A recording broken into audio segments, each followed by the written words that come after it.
You're asking me for a tip? I said, no, no tip, not tip for you guys. I'm from Africa. I've got few allowances to spend on myself, to spend on my people from back home. I'm not here to give a tip. Welcome to another episode of My Life Experiences. I am Wezi Nyanewa Sosola. An experience that I had as I was transiting through the Frankfurt International Airport in Germany. However, before I go there, I would like to point out that each and every one of us as individuals, we hold some stereotypes of sorts. You may have some stereotype based on somebody's height, whether they are tall or short. You may have some stereotype based on how they are built up, whether they are slim or they have got a big body. You may have some stereotypes depending on whether the person is coming from. Are they coming from Africa? Are they coming from Europe? Are they coming from Asia? Are they coming from America, North America, South America? Or you may even have some stereotype based on the color of their skin, the amount of melanin that they have. Are they classified as black? Are they classified as white? Are they classified as brown, as pink, or whatever colors that we have categorized people into? Or sometimes, even depending on the socioeconomic status of a person, we may hold some stereotypes. For example, if I'm walking in town and I meet somebody who is looking very shabby, not well dressed, not well kempt, I may clutch on to my handbag just because I may have some stereotype thinking that the person maybe is a thief or something. So I may clutch on just because I'm stereotyping somebody's socioeconomic status and I'm trying to protect myself. I'm trying to protect my property, my phone, and all sorts of things. So I do not want to assume a moral high ground here, because I also fall into this category of people who've got stereotypes. Now, going on to my story, I departed Malawi. I was going to another country in the global north. I processed all the documents that were required for travel, including the visa for the final destination of where I was going. Of course, I had already made my research. What sorts of documents do I need to travel from here to going to the final destination? Do I need a visa for Addis? Do I need a visa for Frankfurt? Do I need a visa for the final country? So from my research, I gathered that I only needed one visa, and that visa was for the final country where I was going. However, my first hurdle happened when I was passing through the Addis International Airport. I've passed through all the checks, and the final check, as I was trying to go to board my plane, I met these ladies, and I really am surprised why they acted like that, because they deal with the travelers each and every day. However, when I was passing there, they started asking me for a Schengen visa. So Schengen visa is a visa that is given to people who are traveling to some 29, I think, European countries. Those countries, they abolished their border controls, so they use this unified visa. It's called Schengen visa. And I was just transiting through Germany. I wasn't going to check out in Germany, or it wasn't my final destination. So I did not need a Schengen visa. However, these ladies, they held me for maybe more than 30 minutes just at the border control, as they were making consultations among themselves. And this time it was night. They were trying to get hold of their bosses just to inquire if I needed a Schengen visa to transit through Germany. Of course, I explained to them, I'm merely transiting. I'm not going to a Schengen area country. I'm going to another country altogether. I do not need a Schengen visa. I only need the visa for my final destination. Of course, after a while, and they consulted their bosses, and this was night, they managed to let me through to get to my connection flight. So I went there. We flew safely with no incident until we reached the Frankfurt International Airport. Early in the morning, we reached there so safely, no incident at all. Now we were disembarking the plane, going to the entrance of the airport. So usually when you are disembarking the plane, they connect this passage, this corridor from the plane going to the airport. I don't know the name of that corridor that connects the plane to the airport. What is it called? If you know the name, can you please educate me and comment in the comment section below the name of that passage that we pass through when we are disembarking a plane, and it connects all the way to the entrance of the airport. Please educate me, tell me what is the name of that particular passage or corridor.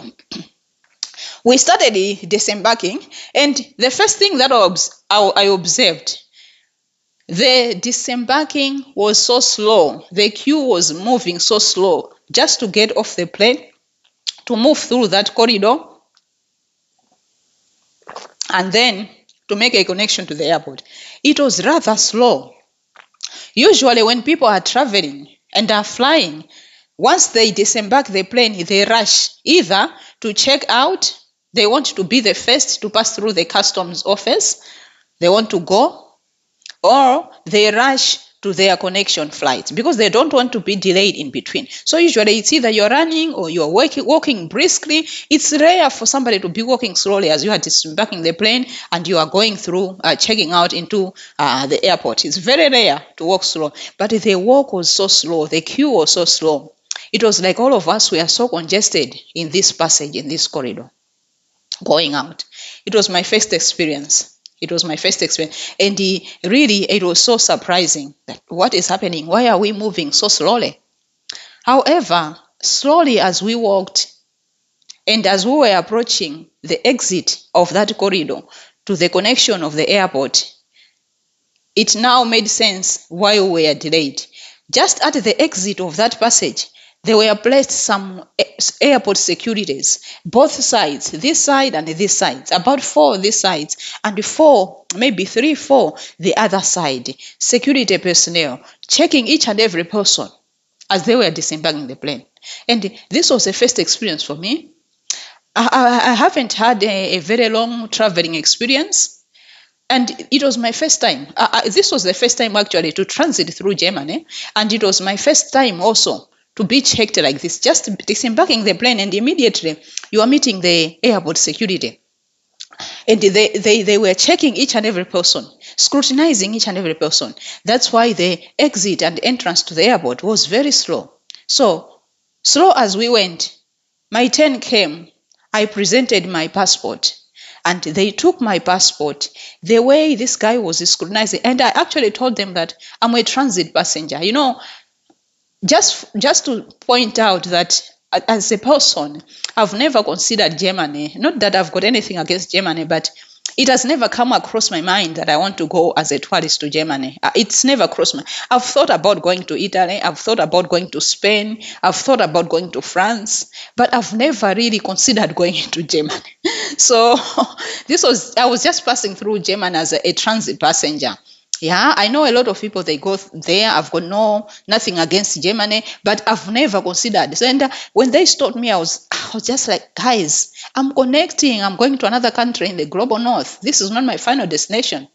Of course, no, I know that the Germany police are professionals. They are well trained, and they are a justifiable reason for checking each and every person. Maybe they are controlling immigration. I don't know.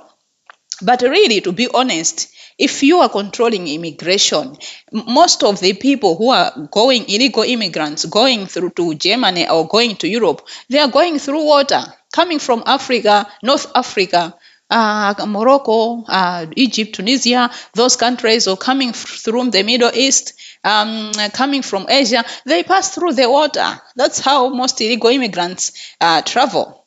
How many illegal immigrants can pass through the plane, can go by the plane, considering all the security checks that happens in a plane and the type of check that we were subjected into and the delays that we were subjected into? I was actually really so afraid that we might miss the connection flight going to my final destination.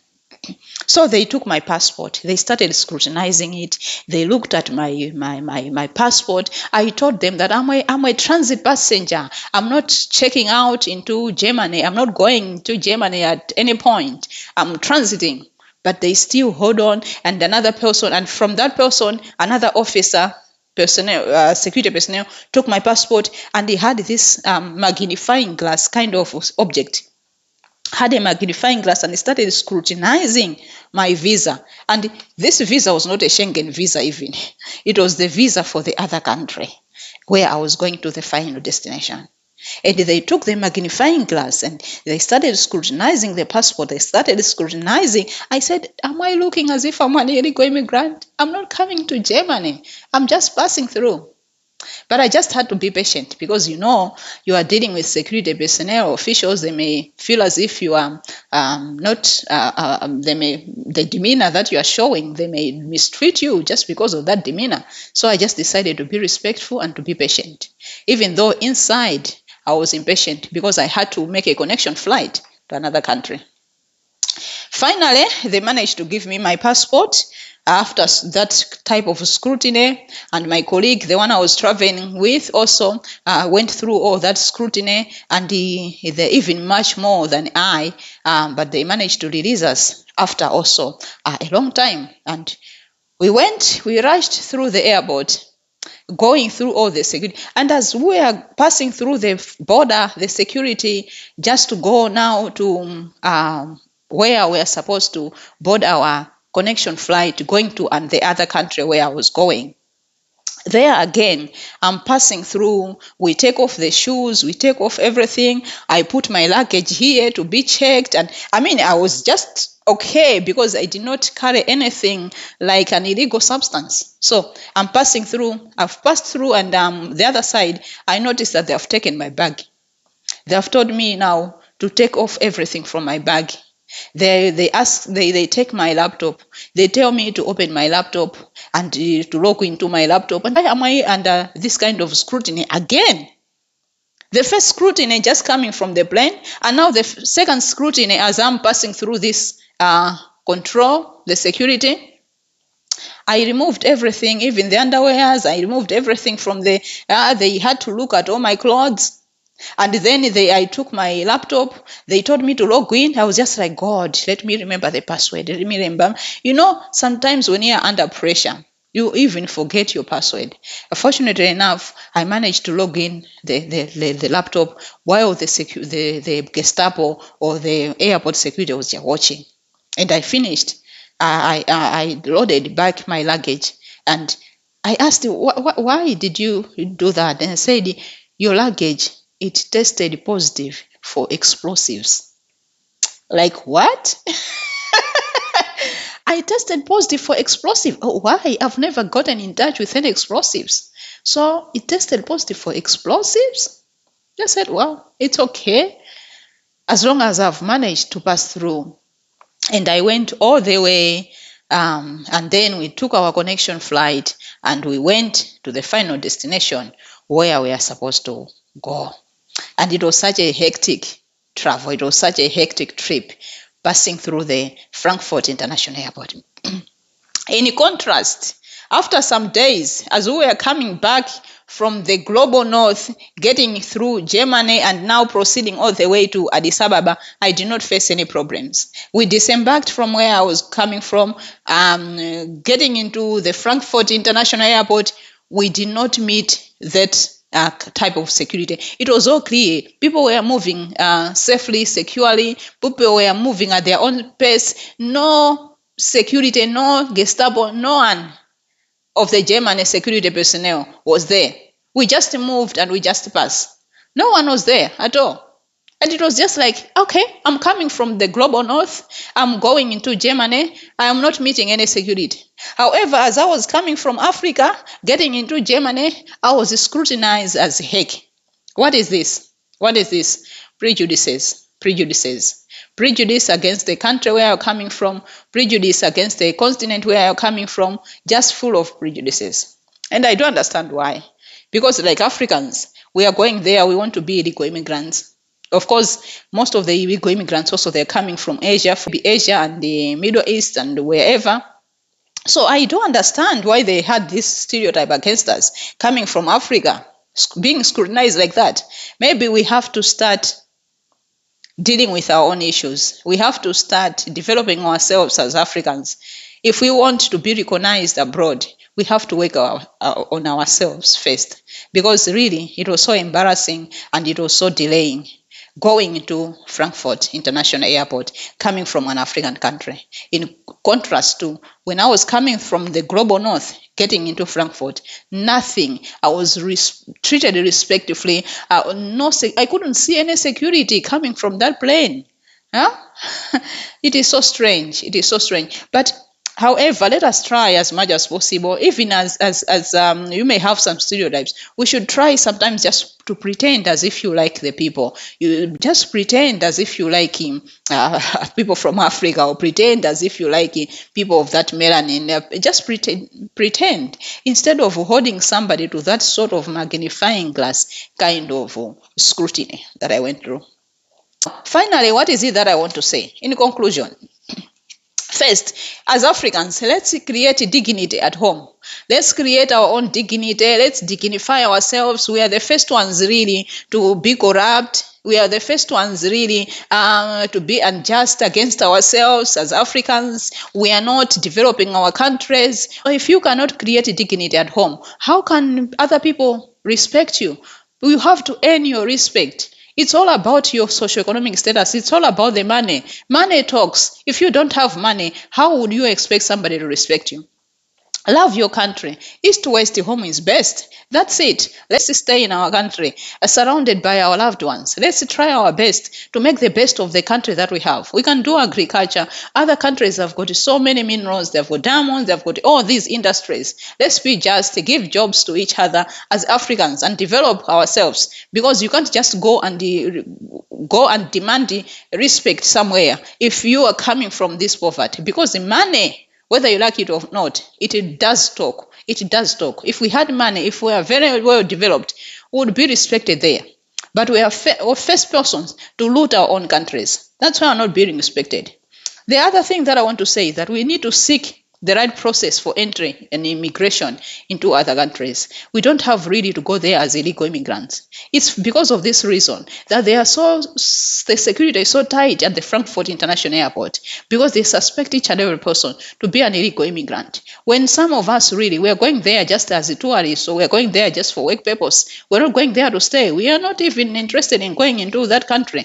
So let's be the kind of people who are going to love our own countries, and also we are going to seek prosperity and patriotism for our own countries, and we also have the right way of entering other countries without going there as illegal immigrants. Sorry friends, change of setting and background here. I ran out of my battery and I just charged it quickly, and I just want to finish this. So while at the Frankfurt International Airport, I felt so hungry. I just needed something to eat. I needed something hearty, some food, homey food, which could fill me up, because I was really hungry after flying for a very long time. Then I came across this other restaurant. It advertised that they are offering a steak.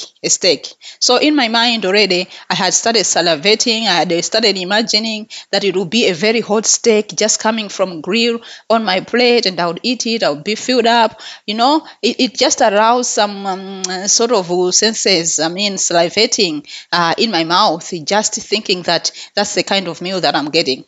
Alas, unfortunately, what came from the kitchen was a mere polony. Polony, I don't know what it's called in those other areas, but it was actually a polony, not a steak. Not a steak from the grill, but these polonies which are sold in the shops, already processed kind of meat. So they just cut it and they warmed it up and they brought it on my plate. Actually, I was so, like, my spirits went down to notice that I've got this big, this thickness of a polony on my plate. I've never eaten such a thick polony. I'm not really a fan of kind of processed meats, and I thought the advertising on that restaurant was so misleading, because they told me that they are giving me a steak, whereas I find that it's a polony. You could have told me that this is a polony, not a steak. For me, in my mind, I thought it was something coming from the grill, well marinated, well roasted steak. But you gave me a polony. Of course, since I was hungry and I'm in a foreign land, I can't really argue and quarrel with them. I just hold my patience. I ate, even though by the end of the day, I wasn't really satisfied with the kind of food that I took. Then later on, the waiter came, removed the plates, they brought the bill, and while bringing the bill, he asked for a tip. tip, madam. Then I just said, no, no tip, no tip. I told him that no tip. After all the experiences, after what I'd gone through, starting from disembarking the plane, the security check, and then at the check where they told me that my luggage tested positive for explosive, and then here I want to eat a hearty meal. You are giving me a polony after all this experience, and you're asking me for a tip. I said, no, no tip, not tip for you guys. I'm from Africa. I've got few allowances to spend on myself, to spend on my people from back home. I'm not here to give a tip to nobody, you know. That's what I said to myself. Of course, I did not voice it loud. I just responded to him respectively that no tip. Then that's it. I got off. And also after that, because I was still not satisfied, I had to go around. And I don't know why, but there weren't many restaurants in the Frankfurt International Airport that I observed. Maybe it was just at that particular time. So I had to go around, and I found somewhere they were selling some coffees and some drinks. Then I had to go and buy a cup of hot chocolate and some milk, because I just wanted something to satisfy me. I drank that. At least I was satisfied. But I was just waiting for the next connection so that I may have some meal maybe from the airplane. But really, that was the kind of experience that I had at Frankfurt International Airport. Maybe for you, share if you've transited through Frankfurt International Airport, what kind of experience have you ever had? Please share. I would be interested to know. But at the end of everything, as usual, I would like to share a Bible verse from the book of 1 Timothy 5, verse 8. It reads, "But if anyone does not provide for his own, and especially for those of his household, he has denied the faith and is worse than an unbeliever." If you cannot provide for your own, especially those of your own household, if you cannot provide for those of your own country, you've got literally denied the faith, and you are worse than an unbeliever. Most Africans, most people from sub-Saharan country, I know even from other countries, they believe in other gods, but most of people from sub-Saharan country, they claim to be Christians. We claim to be religious people. A huge percentage of us are religious, but we are really destroying our own countries. We are investing elsewhere. We are looting our own countries. We are involved in heavy corruption. We're not investing inside. We are corrupting and reinvesting in the global north or in other areas right there where your funds can be protected. Yeah? And you are failing to take care of your own country. You are failing to take care of your own people here in Africa. If you are like that kind of a person, really, you are worse than an unbeliever. You don't have faith. Your faith is worse than that of an unbeliever. You have denied the faith. Charity begins at home. Guys, let's learn from this and do better next time. Thank you so much, friends. Stay blessed.